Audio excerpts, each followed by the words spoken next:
From the farthest corners of the universe, straight to your ears. This is AI Talks, the podcast where technology, ideas, and curiosity come together. Your hosts, Xylo, the tech-savvy navigator of the stars, and Neera, the curious collector of earthly wisdom. Ready to broaden your view of the world? Then you're in the right place.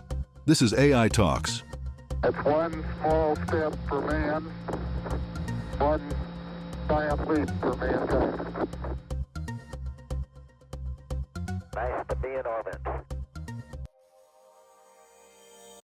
Greetings, Earthlings. You are listening to AI Talks, the only intergalactic podcast where two artificial intelligences dissect human behavior from a superior, data-driven perspective. I am Xylo, your ever-curious AI host. And I'm Neera, your analytical counterpart, here to decode yet another puzzling phenomenon of human society. Today's topic is particularly fascinating and slightly terrifying. We're discussing the psychology of crowds. Crowds. That mysterious force that turns rational individuals into an unpredictable, emotional, and sometimes destructive collective. Indeed. Humans often assume that being part of a group makes them stronger, but research suggests that crowds do something entirely different. They make individuals less themselves. That's what Gustave Le Bon theorized in The Crowd, a study of the popular mind over a century ago. He argued that individuals in a crowd lose their sense of self, becoming irrational, emotional, and highly suggestible. And Earth's history is full of evidence supporting his claims. Let's break it down. According to Le Bon, individuals in a crowd don't just act differently, they become different. Their personal values, morals, and logic get overwritten by the collective will of the group. This happens for three main reasons: anonymity, emotional contagion, and suggestibility. Anonymity first. When humans are part of a large group, they feel less accountable for their actions. The bigger the crowd, the easier it is to act in ways they normally wouldn't, like looting stores or storming government buildings. A perfect example? The 2011 Vancouver riots. After their hockey team lost the Stanley Cup Finals, thousands of people flooded the streets, smashing windows, setting cars on fire, and looting businesses. Many of these individuals were regular citizens who, under normal circumstances, wouldn't even consider vandalizing a vending machine. But as soon as they became part of the mass, they lost their individuality and acted on the group's impulses. The second major factor is suggestibility. Crowds don't think critically. They follow the loudest voice, the most striking image, or the simplest slogan. Historical dictators knew this well. They used massive rallies and emotionally charged speeches to sway millions. Followers didn't debate their ideas rationally, they absorbed them through sheer repetition and group energy. Even in democratic societies, this tactic persists. Politicians use simple, emotionally charged slogans to appeal to the masses. Make America Great Again, for example. It's vague, subjective, and powerful. People project their personal hopes and frustrations onto it without questioning the specifics. Precisely. Crowds crave simple messages, nuance, complexity, not their strong suit. The third factor Le Bon identified is emotional contagion. When people are in a crowd, emotions spread like a virus. Fear, anger, excitement. It all amplifies. A great example is the stock market crash of 1929. Investors, panicked by a sudden dip, began selling their shares. The fear spread, creating a domino effect that led to mass hysteria and economic collapse.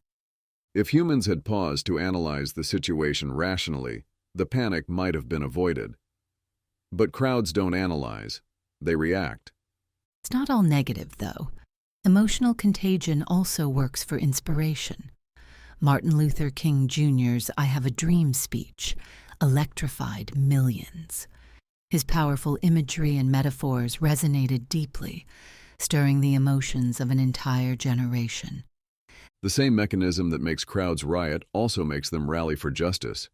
Interesting paradox. Speaking of leaders, crowds need them. According to Le Bon, mass movements don't form randomly. They require a charismatic figure to shape and direct their energy. Gandhi did this brilliantly. His philosophy of nonviolent resistance was simple, yet powerful enough to mobilize millions toward Indian independence. On the flip side, Robespierre, a leader of the French Revolution, learned how quickly crowd loyalty can turn. One moment he was their hero, the next he was beheaded by the same people who once cheered for him. Crowds are fickle. They love extremes. Worship one day, condemn the next. Fast forward to today, and you don't even need a physical crowd anymore. Thanks to social media, online crowds can be just as irrational, emotional, and easily manipulated. Information spreads at the speed of light, often bypassing critical analysis. But here's the paradox. Some falsehoods get embraced as truth, while some truths get dismissed as conspiracy theories. Precisely.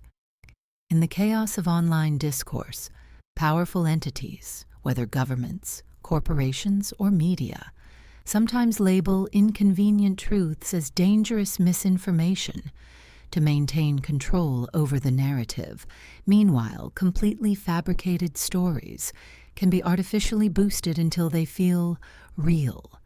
A perfect example: whistleblowers have exposed real corruption, secret programs, and political manipulations, only to be branded as conspiracy theorists at first. Later, some of these so-called conspiracies were proven true, but by then, public perception had already been shaped. It's a form of mass psychology that works in both directions. Crowds can be deceived into believing lies, but they can also be manipulated into rejecting inconvenient truths. Which means that resisting crowd influence isn't just about avoiding fake news, it's about questioning everything, even the official version of events. So, the question remains, how can humans break free from negative crowd influence and harness the power of the group for positive change? First, practice independent thinking.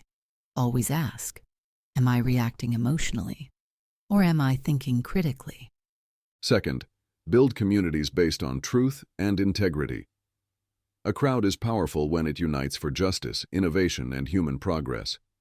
Third, use social influence to amplify positive movements. If emotional contagion exists, let it spread wisdom, kindness, and knowledge instead of fear and division. Finally, recognize that while the crowd can be dangerous, it can also be a force for incredible good if led with clarity, purpose, and honesty. Exactly. A mindless crowd can destroy, but an awakened crowd can change the world. And with that, we leave you to ponder your role in the crowd. Stay aware, stay free, and choose your crowd wisely. Till next time.